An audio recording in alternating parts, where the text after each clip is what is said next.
Hello and welcome to Baby Talk. This is our show for the races of Friday, July 23rd. I'm your host, Peter Thomas Fornital, back with you once again. I am repping Brooklyn with the shirt, but I'm not in the Brooklyn bunker. I am in the area that we call the Degenerate Flop House up in Saratoga. It's adjacent to the Little House on the east side. And we bring in the co-host of this program. He's also far from home, not in Lexington, Kentucky, not at Gainesway Farm today. He is somewhere in the suburbs of Buffalo, as I understand it. He's getting ready to win a golf tournament. He's Sean Tugel.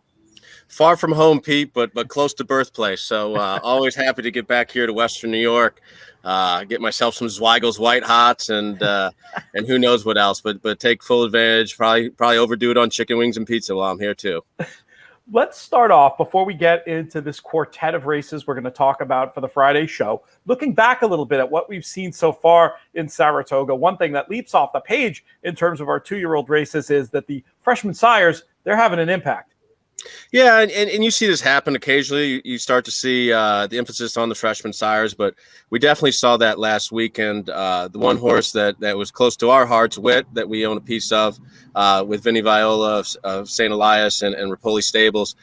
Pretty exciting. He's by the freshman sire, Practical Joke, who has helped him get to number 2 on the freshman sire list now with that victory.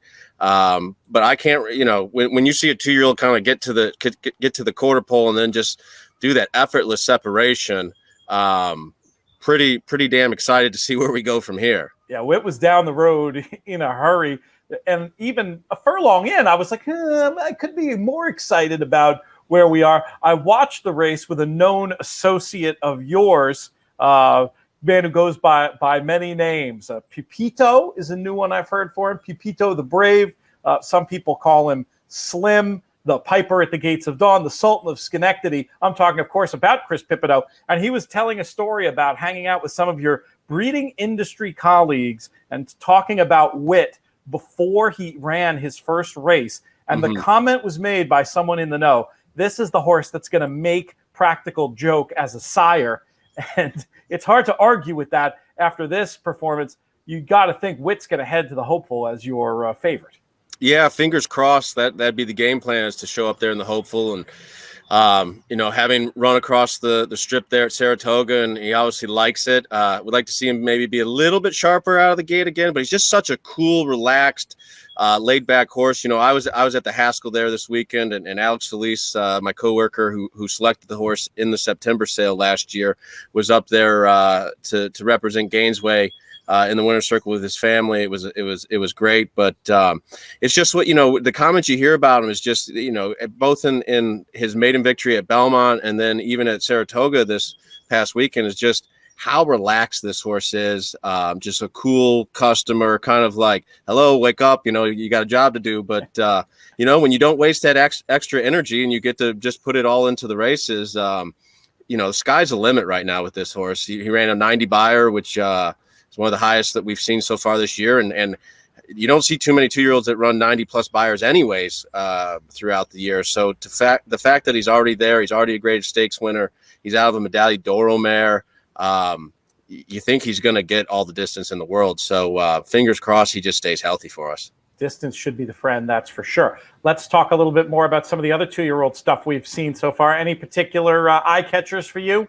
Well, certainly extremely excited that John Hendrickson of Mary Lou Whitney Stables was able to get that graded stakes victory on opening day. It's very fitting that's how opening weekend of Saratoga started. She was raised at Gainesway Farm. She was by a stallion that stood at Gainesway. So lots of exciting connections there. And some people wanted to pick apart her time and the way she kind of finished, but she still won by 2 lengths. She didn't do anything wrong. Listening to comments from Norm Cassidy, it sounded like she got a little green. That was the very first time she even went to the main track, was the day she even ran. I heard him say he was doing all of his training over on the Oklahoma track. So, she might have been looking around, got a little lost, but she was very professional in breaking from the gate and winning the race. So we'd love to see her kind of go on and do bigger and better things. And then, one filly that we discussed on the show last week that was extremely impressive and people got a hell of a price on for the way she won was Echo Zulu. And obviously Gun Runner adding to his stats as the leading freshman sire at the moment. And out of, half to a grade 1 winner and multiple graded stakes winners. That filly, again, sky's the limit there, having posted 92 Beyer. As time goes on, we're going to look back on more of the early season 2-year-old performances up here, but we've got so much racing to cover, and the idea of these shows is to keep them pretty lean and mean. So I think for now we'll boogie on to the Friday races, and it starts off early in Saratoga's very first race. We've got maiden special weight action. Where was your eye drawn in this spot, Sean? Well, and just to point out to the listeners here, it's an interesting main special weight because it's a restricted race to horses that sold for $45,000 or less at public auction or RNA'd for $45,000 or less. So it's kind of an interesting race from that perspective. I kind of landed on a couple different horses. I thought the Joe Sharp, Jimmy Creed horse, who he's got Jose Ortiz up, King of Sting, is an interesting horse. He had a minute 3 gate work there. I always like to see the speed out of the gate. The other horse that really jumped out for me was the Wyckoff 3 Diamonds Farm, Mike Maker with Deuce Greathouse, a good friend of the show here, Stolen Base. Bodemeister over an Indian Charlie mare. We keep seeing Indian Charlie mares jump up and throw high-class horses. But, Bodemeister is a proven sire versus some of the others, when we talk about first crop. So the fact that you get a proven sire in kind of a restricted race, that kind of really grabbed my attention a little bit, and had a bullet 5 furlong work. And then I think Buckingham Prince, already has 2 races under the belt, had a 69 Beyer speed figure last time out. That could win this race quite easily. So I'm kind of drawn to the Buckingham Prince just because it already has the 2 races, the fitness, has a respectable Beyer speed figure. And I always like horses who have runs in them. Correct me if I'm wrong. It feels like this particular condition, the way that the big priced maidens not eligible for this, it feels like the importance of experience should be all the more because presumably, this is just a hypothesis, not backed with any actual data, you would think that the super quick firsters are typically ones that are going to be selling for more. And therefore, maybe a horse like Buckingham Prince has a little bit more of an advantage. You buy that hypothesis at all? I 100% agree with you. And, Buckingham Prince is coming out of 2 open races. And finished second in an open race and now going into restricted company. So it should have even more advantage. And like you said, if a horse breathes really fast at the sales or, that horse is going to go for a lot of money. So it's not even going to be able to qualify for this type of race. So this is certainly one where, sometimes in allowance races and claiming races, you got to really read that condition fine tooth. But here, this is one with 2-year-olds where you really need to pay attention to it because it's to the benefit of Buckingham Prince versus the others. That's for sure. And we talked already about Norm Cassie starting off the meet on a good note. I got to think this one's likely to be a good thing. Race I'm excited about going to the paddock and getting a chance to see them in the flesh, and the opinion could evolve based on total paddock considerations. But I'm with you as far as Buckingham Prince goes. Looks like a good thing for me in this first race. It's on Friday. Let's move down to Ellis Park and their 8th race on Friday. Sean, curious to get your take on this one. My eye was drawn to a sire that I didn't know too much about, but poking around, I was getting more and more intrigued by Astern. But let's start off with your thoughts on this one. Well, I'll go straight there to the 7 horse. I guess it would be a Trass. The Astern horse.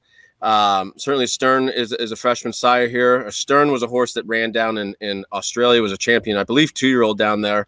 Not only is this horse by a Stern who should have the precocity, but also being out of the City Zip mare, that should just add to kind of turf sprinting as well. So I definitely am drawing there. I love the 47-4 bullet work on the 3rd, 1 of 126. Certainly that tells you there's plenty of speed there, especially going 5.5 on the turf. It's usually won by speed. But that was back on July 3rd. So what have we been doing since then? Maybe, that's all they needed, plenty fit. And at Keeneland, during the off season, there aren't always clockers there every single day. So it's kind of sometimes not every work gets recorded. So it's just one of those things you might want to pay attention to. Certainly, it looks like the speed's there. Vicky Oliver is extremely capable. I was drawn to my man Bull McKeever, the 3-horse Gold Heritage. This was a $190,000 2-year-old by Union Rags. I love Union Rags as a sire. Out of the Giants Causeway mare. Bull McKeever, he's usually not short on words. He put Julie Burke on here, who breezes a lot of horses for him. So she probably has breezed this horse quite a bit. But 20-1 morning line has me pretty enticed there for a horse that cost $190,000 out of a 2-year-old sale. That's a great point. We've got a few questions about general angles in baby races. We'll answer them when we have more time on another show. But I will say this, that when you see the horse come from a 2-year-old in training sale, like Gold Heritage did, and you see that the sale price, that 190, being a 6x multiple of the sire's fee, that is typically a great sign and suggests that this one is going to show speed. That I would imagine that holds true in from your perspective. I mean, it definitely would be a major factor in handicapping. I mean, any horse coming out of the 2-year-olds, they are trained to show their speed for that 1/8 of a mile to a 1/4 of a mile, and certainly this horse must have done that to bring that purchase price. So, and the OBS track is a synthetic track, so it plays very similarly to a turf track. This horse is showing up on the turf sprinting. There's a lot of maybe hidden subtleties here that mean that this horse could really outrun its odds. Of course, I had my one of my rare host fails calling the horse Astern. Of course, it's a Stern. Not sure what happened with my mouth words there. But when I think of turf sprinting, I think of the Aussies, and that's another reason why the 7 came to mind, Atras or Atras. Now, Vicky Oliver, excellent trainer, not really known for first-time starters. Does that put you off at all? I tend to overlook it in special spots like a 2-year-old turf sprint. They just don't have enough opportunities to develop a meaningful body of statistics. I was not going to hold that against my thought in here on number 7. Does it give you any pause? Look, if there were 4 or 5 other horses that really jumped out at me or were high-priced horses or big-time connections, et cetera, then maybe you use that. But I was drawn to this horse pretty quickly. And what better way to make money is when everybody's wanting to look at percentages and not give it a shot. So breeding-wise, connection-wise, work-wise, if people want to hold her first time out percentage against her, then I'm going to be licking my chops a little bit. Let's talk about the morning line favorite in this spot for a moment too, Sean. That's number 9, Creative Miracle. We just talked about the angle of the 2-year-old in training sale with the sale price. That's a big multiple of the stud fee. That's the case with this one, Creative Cause, standing for $7,500. This one back at OBS April sold for $95,000, and this guy Brad Cox wins a race or two. No, I totally agree. I'm just Creative Cause maybe keeps me a little leery, but obviously the Florent Giroux, Brad Cox combination, Kuba Racing, they've had a lot of success recently with Brad Cox. So obviously is probably a deserving morning line favorite. I just was drawn to the 2 other horses that gave me a little bit better price, hopefully. Now, again, we talk about watching the tote board in these 2-year-old races. So, if Vicky Oliver, if she's cold on the board, then maybe it's going to need one. But and same thing with McKeever. If he's not getting any love on the board, maybe veer away. But again, maybe the Brad Cox horse, it drifts up from its morning line price, and that tells you, well, maybe it's going to get bet because of the connections, but the other maybe go the other way on the horses we like that give you a better price. It's funny. I've had this conversation recently with a few people about doing the delicate dance in baby races between cold on the board, live on the board, and value or non-value. And it's a very delicate dance, and there's a lot of feel involved. It's not a science that I can tell you. But yeah, there's sometimes where a horse is just doesn't take money at any stage. If I back that up and I look and the horse looks quiet and going to need one, whether that's on TV or in person in the paddock, I will avoid. But there's also plenty of times where, especially with lower profile connections or a horse, the Vicky Oliver horse might be a perfect example where people get so locked into a stat where I don't mind at all if they're cold on the board. I wish it was an easy thing to tell people how to read the tote board in these baby races, but like so many other things in racing, the answer really is it depends. Generally speaking, I'm going to want I don't want a horse that's slightly above its morning line for the entire betting. Really flat betting patterns I don't like. I love a horse bet early, maybe drifts in the middle, bet back down late. That's a pattern I love. And then horses that are bet throughout, that's usually a good sign, but it's hard to say that they're going to be value. They're typically horses that the word is out on. Hopefully we have latched on to a couple of angles in this race that can help us find a bet in this spot. Couldn't agree with you more there, Pete. Let's move on to Gulfstream. We've got 2 races from Gulfstream to talk about to wrap up this Friday show. We're going to be back with a whole other show covering the Saturday maiden special weight races. But next, we're going to head to Gulfstream Park for their 3rd race. We've got 2-year-old fillies going 6 in this spot. And I've got my eye on a second-time starter. But why don't you kick us off here? I'm sure you're probably talking about Gamble's Ghost there. Or, I mean, not Gamble's, but Gamble's Orb for Joe Orsina, the 7-5 morning line favorite. Only got beat a nose there. 59 buyer, which, kind of looking at this race, probably is going to go off the heavy favorite. But I was also drawn to Basking, the Peter Brandt horse there. It was a Lord Nelson out of a fast Henny Hughes mare. In fact, the Into Mischief out of this mare brought several $100,000 here at the July sale about 2 weeks ago. So the mare was a fast mare. She's by Henny Hughes. Lord Nelson's a first-year horse. Interesting that Lisa Lewis is training this horse and running the horse for Peter Brandt. She is actually the individual who gets all of Peter Brandt's yearlings to break and pre-train down in Florida. So don't know why this horse is going to debut down in Florida versus going to Chad to New York. Is that a good sign? Is there something that says, Lisa, you're gonna run a couple each year for me? Don't know the scenario there, but found it interesting. Lord Nelson was a very fast horse and is a freshman sire this year. Still needs to get it going with the winners, but I found that interesting. And then I always like to root for my man Kent Sweezy. He's got the only time horse there. Solid work pattern by a very good second crop sire. Not this time. Hard to look past the Orsino horse, but both Sweezy and possibly the Lewis horse, depending on what the board does there. I think that's an absolute watch the board. If it's as cold as ice, then probably stay away from that one. And it's just down between the Orsino and Sweezy horse, in my opinion.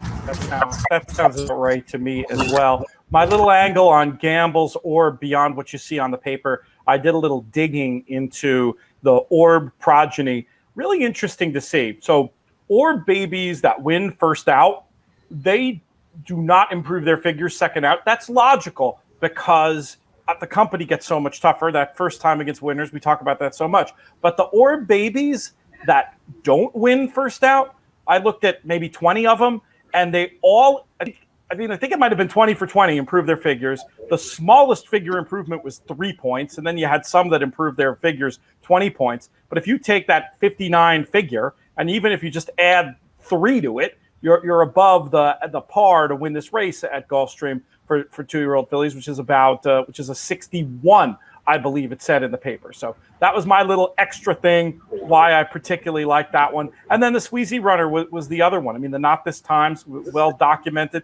We've talked about on these shows. And I thought that the female side of the pedigree was interesting. Also, a chance to shout out Tappet, which we always like to do on these shows.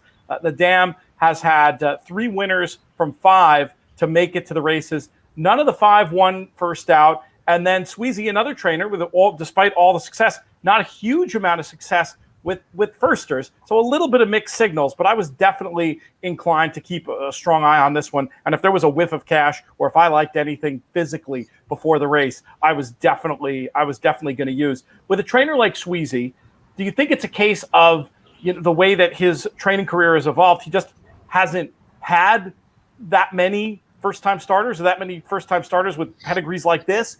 Is that part of the reason why those stats are maybe a little, subpar by his own lofty standards? I'll say it that way. Yeah. What is your thought on that? I mean, I do think it's the case of a young trainer who is starting to get more 2-year-olds in his barn versus what he's had in the past. getting more ready-made horses or older horses that need a different circuit. So it is that. I also think it's a product of who he's learned from. You know, he came out of he's worked for Christophe Clement and Owen Hardy and Jimmy Jerkins, and none of those guys are big first-time out winners. So, you know, he's kind of learned the process of bringing a horse along and racing it into fitness versus having to have it fully cranked first time out. I think it may be more of a product of his experience with those really good trainers and how they bring along horses, plus the fact that he is just now probably starting to get a lot of young horses that are going to be running first time out. So first we could improve second time out. I'll piggyback to that. Well, I think that used to be unbelievable that aren't had with first-time starters in the last handful of years, especially Sarah Cook. But I think take Jimmy Burton's second time, that's all an automatic. And maybe he's following more along that path. Well, we'll see, though. Other thing about stats that you really get to invest in is it changes based on who's going back in the books here. But you'll remember this. Nick Zito was there forever of not winning first out. And then also the early days of his relationship with Pablo Penta, they started having all these different horses at the sales. And then there was the one year up where we won like 5 year-olds. You keep paying attention. Stuff involves, not stats.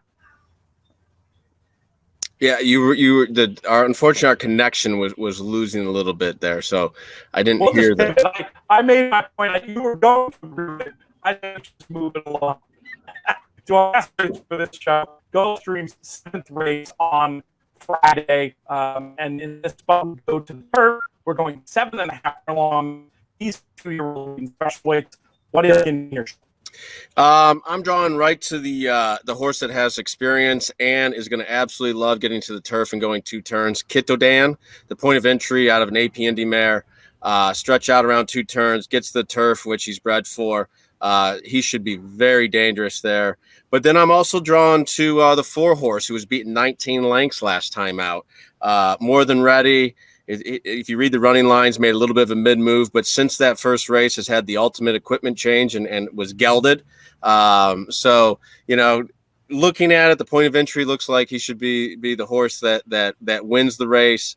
But you know, in a situation we're trying to make money here, and when a horse gets beat 19 lengths, may not see a whole lot of money on the board for this horse, but knowing how much horses can improve after the gelding and seeing that he kind of made a mid-move and kind of flattened out, I'm kind of drawn to that horse, more adventurous there, the 4 horse. I'm with you on more adventurous. The other angle there, and this is a key angle in maiden races in general, especially with 2-year-olds, when they catch money first out and then show a sign of ability. That tandem of things. So that middle move you described, I'd worry if it was a horse that was 20-1, it wouldn't intrigue me as much as a horse that was bet sub 4-1 on debut. And then you throw in the recent equipment change, and you've got an extremely live horse and more adventurous. I would surely sign up for that 6-1 right now. I had one other horse I wanted to ask you about in this race, the number 1, Winging It. Buy Into Mischief from a dam that's produced 4 winners from 5 starters. The thing that I was questioned about this one was the 7.5 on the turf, but maybe it's just a question of distance when you're dealing. I mean, Into Mischief, obviously they'll win doing anything, but maybe I was looking at the female side of the pedigree and seeing AP Indy not exactly known for success at 5 furlongs. They typically needed more ground. I was on the fence, but considering including this number 1, Winging It, curious to get your thoughts. Yeah, I mean, you have to respect Jenna Antonacci there. And obviously, anytime you see an Into Mischief show up, all they like to do is win. I think, you know, this was a kind of a wait-and-see approach for me.